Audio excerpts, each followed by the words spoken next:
Pane musikana ari kunzi akapiwa AIDS kana kuti chirwere icho chepabonde naPresident Emmerson Mnangagwa. Muri yeZimbabwe ndadzoka zvekare panyaya Vision patinokupakurirai nyaya dzese dzinenge dzichiitika. Munongoziva basa redu iri remakuwa hatimire hatitarise kuti ndiani anenge anyeyiwa, tinongouyawo zvekare tikuzivisai kuti ningi pano ndiye ari kunyeyiwa. So pane nyaya yamuka yakatenderera zvisingaite paX vari kunzi this is the start of new week, so let's start off with the violence it deserves. Dear Just Signal, SWA family, I just found out this war from Toad is your wife. I hope she was on the pre-exposure prophylaxis PrEP medication when you impregnated dear. Otherwise, you fucked, bruh. I am going to have a field day now that she married famously to you. It makes it even better. It's time the world knew the truth about this witch. Ndo mashoko ari kutaurwa mudzimai uyo akarorwa nemukomana anoita zvekuimba uyo anonzi Just Signal anojamba kusvika mudenga uya. Mukomana wekumbobuda zvakanyanya achinetsana kana kuti achishungurudzwa naavo Pastor Charles Charamba nenyaya dzema copyright dzavainetsana dziya akangoira kana abvisirwa masongs ake ayo masongs aimupa mari yakati one day ingova yatova source of income yake masong akaita sana Shinga Murora yanga yatodarika zvekuma 6 million views. Ayo maviews akawana pasong ekuti even Charamba masong ake esa akaimba hakuna kana one zvayo yakambosvika maviews emhando yakadaro. So ndiye mukomana wekunzi akaroorana nemudzimai uyu wechidiki ari kunzi uyo wakaroora uyu make sure kuti anga akamwa mapiritsi musi wacho pamakaenda makazonorara mese pamazomitisana pamaita sei nekuti munhu iyeye mahwani chaiwo. So ndiri kuzoona musikana anoitwa Susan Mutami uyo anobuda achingotaura nyaya dzevanhu dzese dzizhinji kusaziva kuti anenge akashanda navo kana kuti akaita sei navo. Ndiye ari kutaura kuti ndakambozvitaura wani zvemusikana uyu Simbiso Mapfumo. She got HIV from Idi Mnangagwa used to sleep with her and her older sister around the same time. Mnangagwa has ruined so many young lives.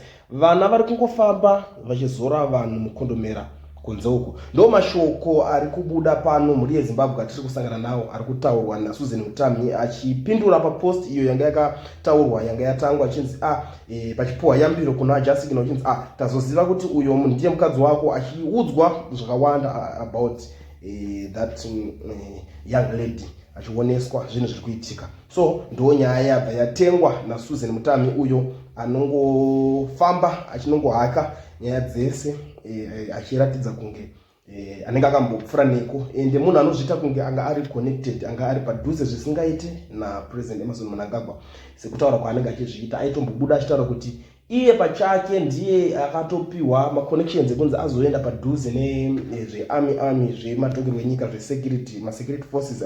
Aitaura kuti access iyoyo ndakaipuwa naPresident Emmerson Mnangagwa ende zvekare akambobuda achitosumudza rape charges achitaura zvakasiyana. Ndiye mumwe vamwe vacho vaimbobuda vachikomplaina nyaya idzodzo dzekumbunyikidzwa panyaya dzebonde. Asi tiri kuzoongorora nyaya iyi muri yeZimbabwe tiri kuona zvekare kuti reputation yaPresident Emmerson Mnangagwa munhu kuti iye pachake haana kuda kumbobuda achizonyanyisa kuzvidefenda pamazuva paanga ari mutevedzeri wemutungamiriri wenyika mazuva ana Robert Mugabe the late. Pakambobuda nyaya yaitenderedzwa zvakanyanya even vazhinji vacho vanaJonathan Moyo vanga vakutaura zvakasiyana paX paichi kunzi Twitter vachitaura about this man ari pachigaro cheupresident chemuZimbabwe zvamazuva ano for the meantime vachitaura kuti iye haana uremekedzo nevanhu vechidzimai nekuti ane utsinye panyaya dzekumbunyikidza vanhu ende pachinzi zvoni ndo paibuda mazuva rimwe chete pachinzi munhu anonorara nevana vadiki munhu iyeye mubhinya ibhinya ngadziko basa ndo dzimwe dzenyaya dzaifambiswa dzichitaurwa kureva kuti ivo vanenge vachizikanwa kunzi vane weakness yezipi yavo, weakness yekungopinda madzimai ndo reputation kana kuti mapenderwe aiitwa zita ravo, asi ivo havana kuzomboda havo kubuda vachizvidefenda sinzi munoziva kuti dzimwe dzenyaya dzinenge dziri dzematongerwo enyika, so vanengodzitora votarisa vongoti pamwe zvichida inyaya dzepolitics, asi zvinhu zvakapa vanhu vakawanda mibvunzo yakawandisa futi kuti sei asina kuzomboda kubuda vachizvidefenda kuti aiwa vanhu ava vari kundinyebera pakati vanhu ava zvavari kutaura vari kusvibisa zita rangu pasina. Zvinhu izvozvo zvinhu zvinosiya vanhu vaine mubvunzo yakawanda kuti pamwe zvichida vanenge vachitya kuti varambirane nazvo, nekuti vanhu vanozotanga kubuditsa umboo hwakawanda pamusoro pezvinhu izvozvo zvinenge zvichitaurwa. Ndo zvimwe zvenyaya zvatakaongorora zvekare tikaona kuti vaingonyarara nyaya idzodzo dzichitaurwa, so ndo pakutanga kubuda macases ekufambisa ekupa vana chirwere chinorwarisa, kusaziva kuti ivo vacho vanenge vaine macho nekuti hapana musi wendakambonyatsoona vachibuditsa kana kurevhela status yavo. Pamwe zvichidawo dzinenge dzingoro nyaya dzematongerwo enyika hatinyatsonzwisisa kuti chii chinoita kuti vazoramba vakanyarara vanhu vachitaura pamusoro penyaya idzodzo, asi pane zvimwe vanotosumuka vachipindura, asi pane nyaya iyoyo kusazivawo kuti chii chinenge chichiitika. Ende takazoona zvekare uya mumwe musikana anoitwa Guletu Ncube achibuda achikomplena pamusoro penyaya iyoyo achiti zvoni akambunyikidzwa zvebonde kana kuti akarepwa, achitothreatena kuti anytime ndichabuditsa ndichalikisa maphotos kana kuti mifananidzo wavo vasina kupfeka, achitaura kuti iwo manude pictures avo anogona kuda kungomalikisa anytime, achitaura kuti anotori nechinhu chavo, ende aitothreatena achiti paangaona pachitaurwa nyaya zveSADC 44 summit iyo yaiitwa muZimbabwe, iyo SADC 44 summit yamuri kuona yakaita kuti Harare iite imwe nzvimbo yakatanga kutyisa kutrenda iko zvinezvi pachingonzi hakusi kudyiwa rinopisa kuchisungwa vanhu. So pakaona post yakapostwa neSADC yakataura kuti musatya maZimbabweans, ndinemi, don't worry, ndichabudisa, ndichalikisa chinhu chake, ndakabata chinhu chake, ndinacho, musatya.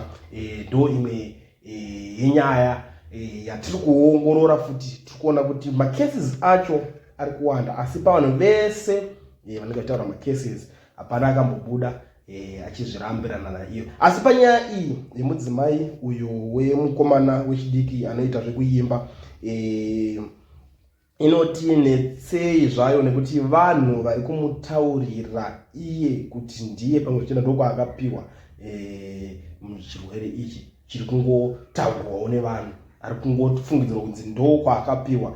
Zvinhu zvinotinetsei kunzwisisa pakuti hazvina umboo hwake iye kubuda achitaura kuti ndokwaakapiwa iye wacho chirwere, ende hapana anyatsobuditsa umboo kuti zvechokwadi vaienda ikoko vachirara vese. Dzinongoriwo nyaya dzanga dzichingotaurwa muri Zimbabwe, sekutaura kuti ndizvingo zvichiita kuti nyaya dzacho dzizhinji anenge ari makuhwa. Saka isusu zvatinoita tikaona pachinyewa munhu, hazvina basa kuti pakunyewa ani, tinobva tauya toisa nyaya panzvimbo, toonesana kuti onai zvinhu zviri kuitika, nyaya onai pari kunyewa vanhu apo, nyenge ndiyanyewa. So ndo nyaya iripo muri Zimbabwe nhasi yandiri kuuya zvekare ndakakubatira nyaya yekunyewa kwemutungamiriri weZimbabwe, kwemutungamiriri weZANU-PF vaPresident Emmerson Mnangagwa. Vari kupomedzerwa nyaya yekunzi ivo vakapa chirwere kumusikana uyo ari kunzi ndiye akazororwa nemukomana anoita zvekuimba zvemumhanzi Jazz Signal. Ndo nyaya iripo zvekare ndandikakubatirai. Kana uchakatanga kusvika panapa iri first time yako panonzi Panyaya Vision, patinokupakurirai